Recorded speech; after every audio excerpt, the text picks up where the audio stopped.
Hi everyone. I just felt like letting you all know that I am not an expert in social behavior, neurosciences of the brain, and how we connect and why we need to connect, and all these different studies and research. But I am doing research. I'm trying to figure it out because I'm so interested in why we get joy out of having relationships and connections with people. So, I'm reading a lot of books right now. I'm reading this book called Social: Why Our Brains Are Wired to Connect. I'm reading Awkward: The Science of Why We're Socially Awkward and Why That's Awesome. And also When Strangers Meet.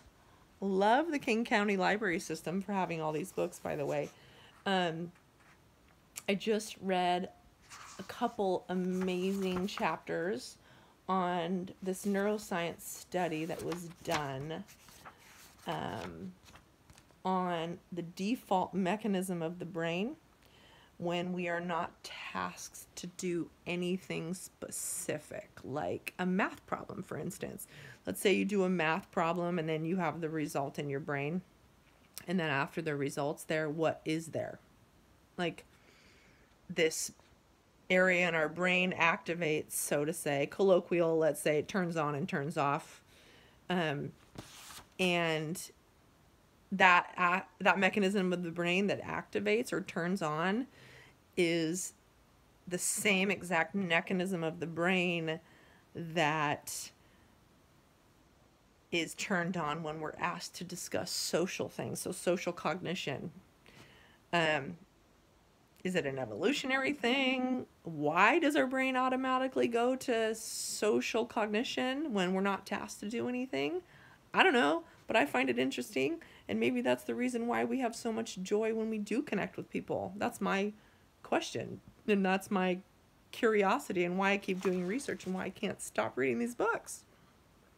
So I wanted to share that with you. I'm going to link the name of this book that I'm reading and maybe a couple quotes from what I just discussed about social cognition, the default mechanism in our brain, because it's pretty interesting to me. And that's why I think that we're all excited when we connect and we're all excited when we have relationships, is because we're fulfilling that automatic turn-on mechanism in our brain when we're not tasked to do anything, because we're tapping into something that we're evolutionarily supposed to be thinking about and being about as a human. I don't know. What do you think about that? I think it's pretty cool. I'll share more as soon as I learn about it.